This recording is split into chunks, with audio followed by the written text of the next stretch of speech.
Ao te ver seguindo, mais leve que o ar, tão doce de olhar, que nenhum adeus pode apagar. Bom dia, aqui Ana Valéria Santos, que está lá no YouTube também, a Mari Silva, Rosenilde, lá no Instagram, Fábio Abreu Fono, Ana Valéria, também o Ronaldo. Cadê o Ronaldo? Tá aqui, Ronaldo. Muito obrigado aqui, sempre presente com a família inteira, né? Acompanhando aqui no Jornal Rádio Universidade. 7h47 agora. Política, economia, educação. Os temas da atualidade em discussão no seu rádio. Rádio Opinião. Rádio Opinião. A opinião de quem entende do assunto. De segunda a sexta, às 7h40 da manhã, na Universidade FM. Filosofia e os desafios do mundo atual. A gente tem uma entrevista agora muito especial, porque a gente vai falar com a filósofa Lúcia Helena Galvão. Filosofia e os desafios do mundo atual é o título da palestra dela, né, na Semana da Filosofia, proporcionada aí pela Nova Acrópole. Professora, filósofa Lúcia Helena Galvão, bom dia, seja bem-vinda aqui ao Rádio Opinião. Muito obrigada, bom dia a você, Adalberto. Maravilha. Olha só, a gente vivendo agora, né? As guerras acontecem constantemente, né, na história da humanidade, e ela move muito a humanidade em termos extremamente negativos, né? E, professora, o que falar, né, diante de tanta repetição? Esse conflito que a gente está vendo agora, observando, ele é uma repetição. E queria que a senhora começasse falando sobre a repetição nas nossas vidas, né? O que isso influencia em nossas vidas e como devemos reagir diante de tanta repetição?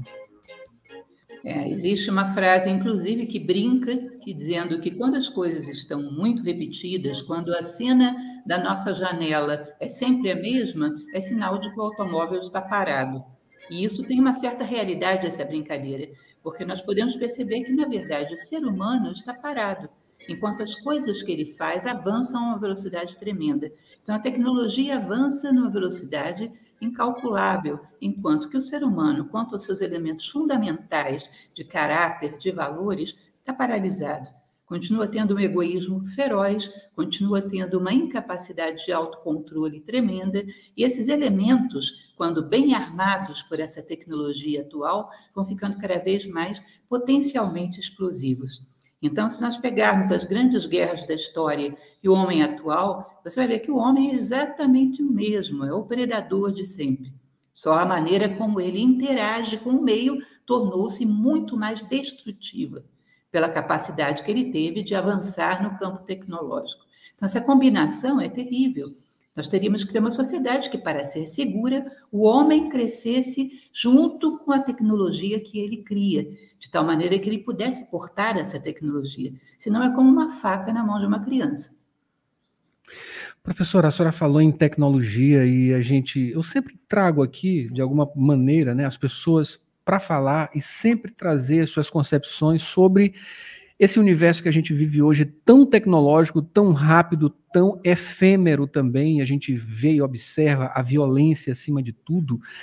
E a importância da filosofia para a gente, para ajudar, né, a humanidade, a reagir a isso também, né? A questão tecnológica e como, com a longevidade, né, a humanidade, com várias pessoas, né, que se manifestaram. Eu vi palestra da senhora brilhantemente falando, né, de várias pessoas, entre elas, né, conhecimentos aí do Trimegisto, né, e com tanta filosofia embutida em frases curtas, né, como isso pode trazer a importância da filosofia para a gente encarar os dias de hoje, de tanta tecnologia, de tanta coisa negativa também. Se tomarmos a filosofia do período clássico, por exemplo, podemos dizer que toda obra filosófica do período clássico seriam manuais do bem viver, do viver humanamente bem. E o que a gente propõe é retomar esse aspecto que hoje é extremamente necessário. Ou seja, vamos pensar um pouco a respeito das nossas limitações.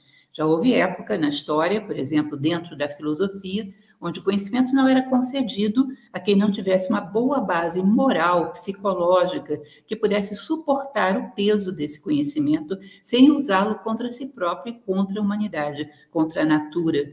Então, hoje nós não temos isso. O conhecimento é colocado em qualquer mão e, evidentemente, o conhecimento potencializa aquilo que nós temos. Se não temos, se temos um vácuo de caráter, se temos uma falta de uma base psicológica sólida, vai potenciar exatamente esses elementos. Tá? Então, é um momento de reflexão. Nós temos verdadeiramente uma perda no compasso de evolução do ser humano. Então, nós podemos dizer que um homem que estava em Roma conduzindo uma biga, a biga evoluiu até o nosso avião a jato, mas o homem que conduzia não necessariamente. Talvez aquele fosse mais humanista, talvez aquele estivesse um pouco mais preocupado com o bem-estar dos seus contemporâneos, das pessoas à sua volta, do que o homem atual, que nesse aspecto continua lutando com os mesmos elementos. E a filosofia propõe uma discussão muito grande sobre isso. Quais são os limites do ser humano? O que o qualifica a portar uma tecnologia de tanto risco? O que seria necessário desenvolver nesse momento, para que a gente pudesse caminhar com segurança, para que a gente não corresse tantos riscos. Porque cada vez que evoluímos, aumentam os riscos aos quais estamos sujeitos. Maravilha. Professora, a filosofia ela é muito importante, né? Eu queria que a senhora falasse para os nossos ouvintes o que elas devem fazer, né? Só o ato de pegar um livro, ele já é uma coisa reconfortante. Mas no dia a dia, a gente precisa ter procedimentos, digamos assim, que façam com que a nossa vida seja harmônica. A palavra harmonia ela é muito necessária para a nossa vida. Eu queria que a senhora desse uma palavra sobre isso, a harmonia, e como a gente deve perseguir isso no dia a dia. A harmonia tem muito a ver com um conceito platônico de justiça, que é cada coisa no seu lugar, dar a cada um aquilo que lhe corresponde segundo sua natureza. Ou seja, quando nós lemos um livro de Platão, ele nos dá uma série de informações. Podemos até nos sentir um pouco mais intelectualizados, porque, afinal de contas, eu li Platão. Mas acontece que nem começou o processo de aprendizado quando você fecha esse livro. É exatamente no momento de fechar o livro que esse processo de aprendizado começa. Quando começamos a levar em consideração essa premissa para as decisões que tomamos na nossa vida, para a postura que temos diante da vida. Por exemplo, se a justiça tem a ver, se a harmonia tem a ver com colocar cada coisa no seu lugar, não seria certo, por exemplo, que eu colocasse a cólera para comandar a minha vida.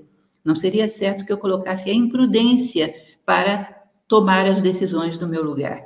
Portanto, a gente teria que dar um sopro de vida aos conhecimentos. Carl Jung, o grande fundador da psicologia analítica, ele dizia que quando nós aprendemos dos nossos antepassados, nós damos um sopro de vida a eles, como se eles estivessem vivos na nossa experiência, mas um sopro de vida e não meramente um sopro intelectual de conhecimento do que eles disseram. Ou seja, aplicar os conhecimentos da vida. Esse é um princípio que em Nova Acrópole, a escola de filosofia a qual pertenço, nós tomamos como princípio fundamental. Vamos conhecer a filosofia através dos livros que existem, certo, mas vamos viver a filosofia. Vamos aprender a colocá-la em prática, colocá-la para caminhar conosco, como cidadãos, como pais e mães de família, como profissionais, como tudo aquilo que nos corresponde a viver dentro da sociedade. Porque aí o conhecimento se converte realmente em sabedoria, em um aprendizado real que muda o mundo. Senão, não muda muita coisa. Professora, a senhora falou na Nova Acrópole, né? É bom lembrar aqui que de 13 a 17 de novembro, a Nova Acrópole, que existe em vários estados, inclusive aqui em São Luís do Maranhão, né? Onde a gente fala, de onde a gente fala agora, com atividades, filosofia e essa semana, né? Da filosofia, e a senhora vai dar uma palestra, né?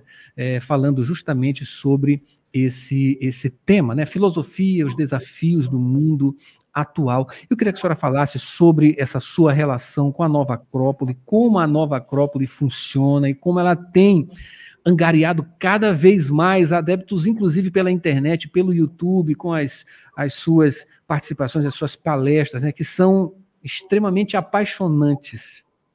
Muito obrigada. Bem, tenho 34 anos de Nova Acrópole. Nova Acrópole é uma instituição que existe não só em todo o Brasil, mas em todo o mundo.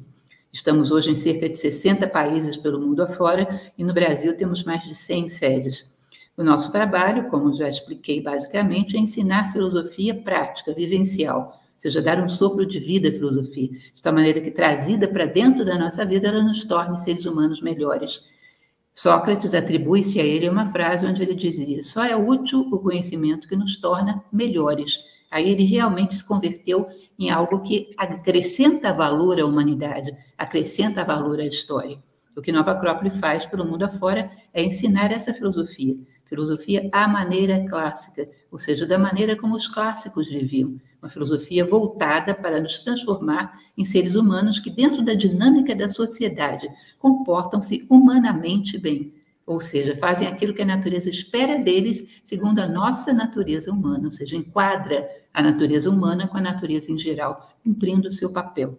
Então, nós, em São Luís, temos um trabalho muito forte também, onde estamos desenvolvendo aí uma semana de atividade sensacional agora para a Semana da Filosofia. Acho importante dizer que a Semana da Filosofia, o Dia Mundial da Filosofia, não é uma criação de Nova Acrópole, é uma criação da Unesco, né, que celebra isso pelo mundo afora.